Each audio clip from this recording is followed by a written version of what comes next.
Olá, que bom que você está aí. Obrigado por ter curtido os nossos vídeos, por ter compartilhado e vamos fazer um trato. Se você não se inscreveu, inscreva-se. Vamos formar um grande time para ajudar as pessoas. Esse é o objetivo principal desses vídeos. Combinado então? Muito bem. Hoje o tema é sobre o perdão, as duas fases do perdão. O que aconteceria com as suas emoções se você soubesse que o seu nome estava sendo um joguete de fofocas? Se você soubesse que as pessoas até da sua confiança estariam lhe traindo, ou que estariam dizendo palavras rudes contra o seu próprio nome, estariam lhe criticando. Pode ser que as suas emoções alcançassem um patamar tal que alcançasse um limiar e desencadearia, quem sabe, em sentimentos negativos que travariam a sua razão. E a partir dali, a sua reatividade seria a pior possível para a sua saúde emocional. Eu vou lhe ensinar uma terapia, aliás, uma técnica, né, terapêutica. Quando você se sentir muito irritado, quando você se sentir ofendido, não fale nada. Você se lembra das épocas natalinas, quando você vê aquele globo com papeizinhos cintilantes, quando você balança, eles se alvoroçam? Então vai para um canto, feche os seus olhos, visualize esse globo, balance na cabeça esse globo, e você fique visualizando agora as centenas e centenas, talvez milhares de papeizinhos que cintilantemente se alvoroçam, mas eles vão tomando o rumo do chão. Acompanhe até o último se estabelecer no chão. Depois abra os seus olhos e depois você vai perceber que entre o estímulo e a resposta existe uma área que pertence só a você.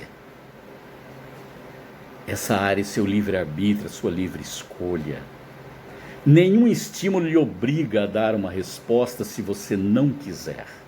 E esse tempo vai ser, quem sabe, suficiente para você abrandar os seus sentimentos e para você dar uma resposta mais inteligente. Mas existe uma terapia muito poderosa.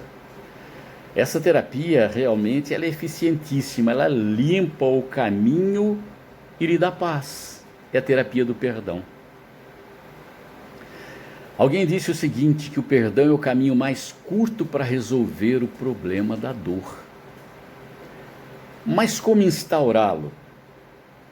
Como defini-lo? Como configurar? Bem, aí nós entramos na primeira fase,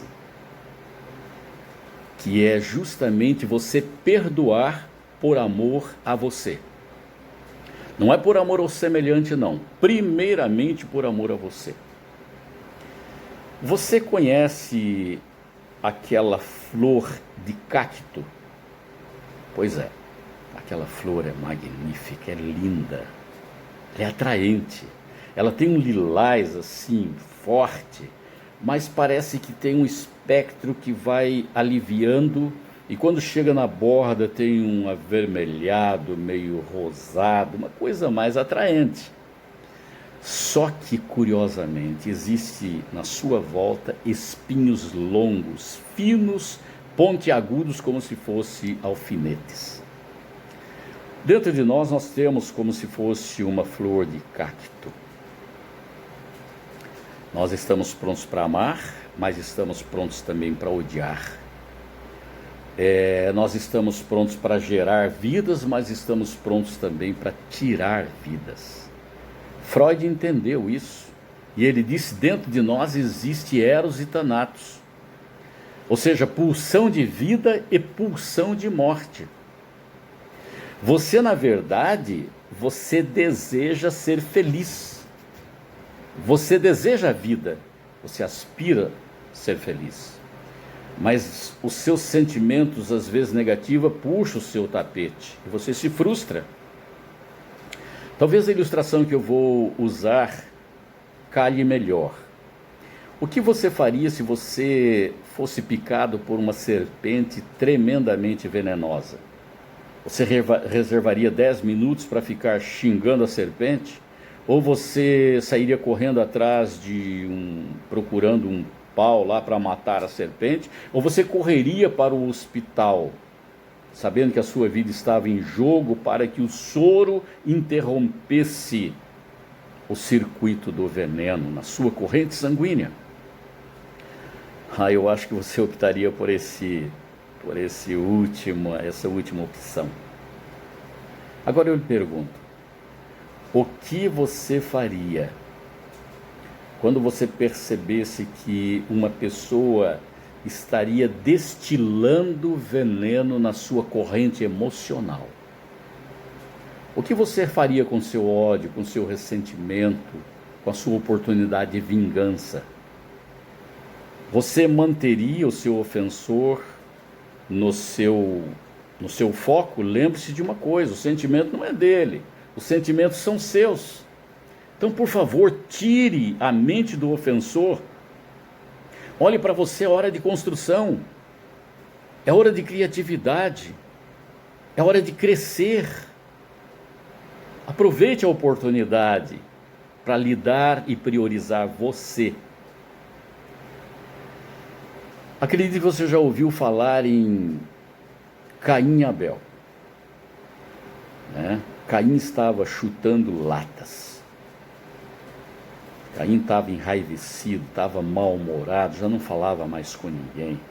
Então o sumo psicólogo chegou: já sei por que, Caim, que você está assim, porque você deixou-se acumular de sentimentos ruins. Primeiramente você teve os ciúmes, depois a inveja, depois a ira, depois a raiva, depois o ressentimento, depois o ódio, depois a vingança. E agora você está alimentando um pensamento homicida.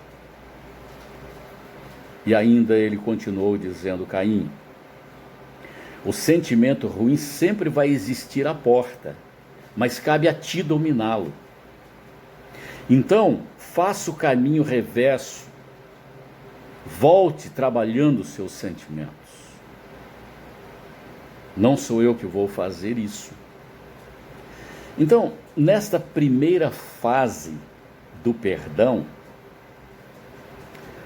a ciência psicológica da psicologia, ela confere com uma declaração de um autor canônico, Isaías, quando ele diz que Deus falou assim: eu vos perdoo por amor a mim.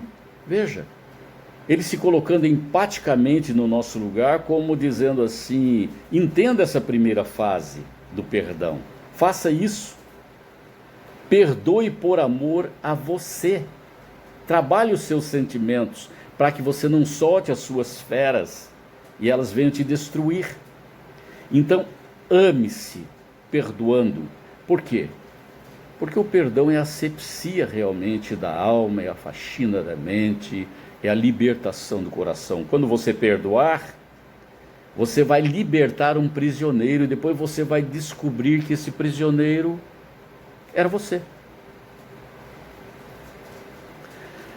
A segunda fase do perdão é perdoar por amor ao outro, por amor ao semelhante. Olha, eu confesso que eu não teria suportado o indivíduo que me disse palavrões, que me xingou, falou palavras de baixo calão e por fim até elogiou minha mãe. Eu não compreenderia se eu não soubesse que ele estava passando por um surto psicótico. Sabe, nós estamos no meio de uma humanidade adoecida. Um surto inconscientemente, outro surto indisciplinadamente. Mas a cultura forma o indivíduo. A educação forma o indivíduo também. O ensinamento forma o indivíduo, os filmes formam o indivíduo, as novelas também. O importante é que o orgulho recebe a todos e molda de acordo com o seu desejo autodestrutivo para o indivíduo. Existia um psicólogo chamado Jacob Moreno. Ele foi o autor do psicodrama. E dentro dos seus ensinamentos ele fala sobre o fator Telly. O fator Telly seria como se fosse a empatia. Ele diz assim que é como você tirar os seus olhos, pegar os olhos do seu semelhante e colocar nos seus. Aí você vai ver melhor como o seu semelhante, por que ele age daquele jeito, como é que ele vê a situação, por que ele reagiu daquela forma. Interessante que Jesus na cruz usou o fator Telly. Ele, ao invés de surtar em ódio e surtar em vingança, ele colocou os olhos de todos que estavam ali, tanto a classe culta como inculta. Ele percebeu que não estava entendendo os fatos. Então ele disse: Pai, perdoa-lhes, porque eles não sabem o que fazem. Eles estão ignorando tudo. Quem sabe se dermos um tempinho a mais, eles vão entender melhor, eles vão compreender e vão mudar. O homem é passivo de mudança. Mas existe uma outra técnica aí que ele usou para chegar a essa conclusão. A técnica da ressignificação. O que é a ressignificação? É você dar um outro significado. Você não nega nada da realidade que está acontecendo. Você faz a mesma leitura, mas agora à luz de uma outra interpretação. Entende? Então, ao invés do ódio, ao invés da vingança, você vai preferir a compaixão, o amor, o perdão, né? E dar um tempinho, um voto de confiança para que também essa pessoa venha mudar. Então veja os passos. Você não vai poder compreender se você não entender. Você não vai poder compadecer se você não compreender. E você não vai poder perdoar se você não se compadecer. Então, primeiro é entender, compreender, compadecer e então perdoar. Se for necessário e você estiver passando por momentos assim, zele por você, ressignifique. Olhe a situação, não negue nada da situação, mas interprete de maneira diferente, como aquela pessoa estando carente, quem sabe, da sua ajuda. Veja bem, hoje a nossa cultura deixou muitas heranças, muitas marcas. Também a genética, o meio onde a pessoa frequentou a sua primeira infância ou viveu, formatou, quem sabe, o seu caráter, criou uma personalidade que talvez nem ele mesmo perceba em que situação ele está. Lembre-se que todos nós estamos no mesmo processo, só que em instâncias diferentes de mudança. Mas se eu mudo, o outro muda, todos nós mudamos. Que tal eu te desafiar agora? Vamos praticar esse processo? Vamos limpar o nosso caminho de uma forma nobre e construtiva? Bora lá então? Combinado? Legal. Um grande abraço e até a próxima semana.